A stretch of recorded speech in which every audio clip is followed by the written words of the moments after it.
Our top story tonight then, the Prime Minister has defended the government's new energy strategy following attacks that it doesn't help people that are struggling with soaring bills. Boris Johnson says it was a long-term plan that was focused on energy supply. The strategy, of course, is basically all about increasing energy independence here. It includes plans for things like boosting nuclear, wind and hydrogen power.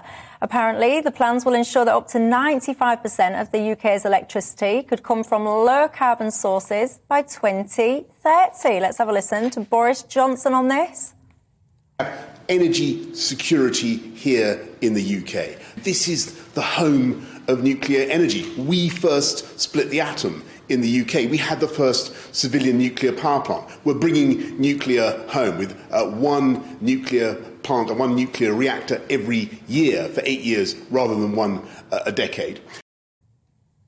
Well, given more information on this is our political editor, Darren McCaffrey. Darren, good evening to you.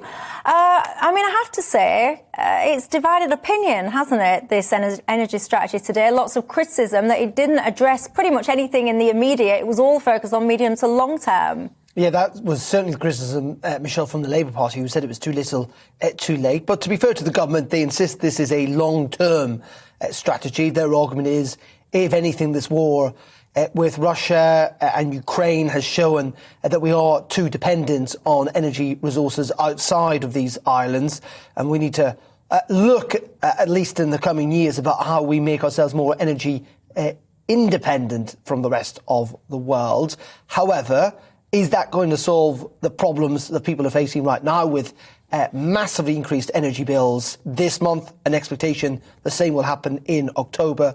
No, it will not. But in the end, the government would argue, will set the UK on a more even keel in the future with the introduction of these 8 new nuclear power plants that are being talked about in different parts of the countries. But that won't happen until potentially the start of the next decade. Also more offshore wind farms as well. Again, that could be done pretty quickly, but it all depends on planning permission. Also talk about using hydrogen, solar power. I think more interestingly, there's talk about trying to extract more oil and gas from the North Sea, which Britain could do pretty quickly if there was the right investment to do so. When I say quickly, it's not going to be months, but certainly could be done within years. Also interestingly today, Michelle, was what was not included in the energy document, and that was fracking. In fact, there was hardly any mention of it at all, a sign, I think, that the government is still pretty lukewarm towards that, as they are as well with onshore wind farms, i.e. wind turbines on land in people's fields.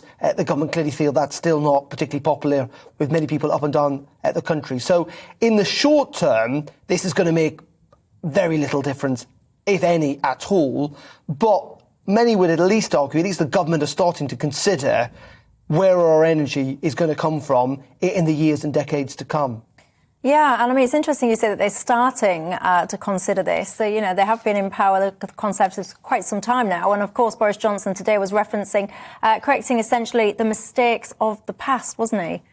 Yeah, it's really extraordinary, actually, that Boris Johnson does use this argument quite a lot, as if, he's been Prime Minister for nearly 3 years. But you're right in pointing out the Conservatives have been in power for 12 years, and he often blames the Labour Party for not necessarily looking at this properly. Many would suggest previous Conservative administrations, David Cameron and Theresa May, didn't do so either. There have been rows about this within Cabinet and indeed within government and within the Conservative Party, Michelle, about what is the best way forward. We've had those particularly close to Quasi-Quad 10 and those who are keen on COP26 and climate change, saying that the future still has to be renewable energy. It has to be things like wind and solar energy that should be the heart of all of this.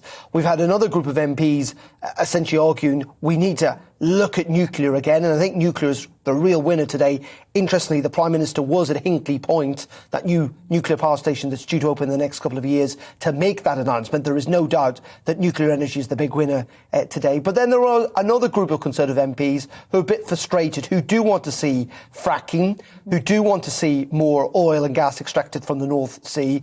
And many of them are reasonably pleased, but they're not entirely pleased. They still think the government could go further to to extract the resources underneath the ground in this country, given the dire circumstances that we're likely to find ourselves in the coming years, given those increasing energy prices, which are not expected to subside anytime soon. Indeed, Dan McCaffrey, thanks for that. Welcome to the GB News YouTube channel. You can watch us live 24 hours a day, catch up on your favourite shows and join in the conversation in the comments below. Don't forget to subscribe and you'll never miss any of our exclusive content.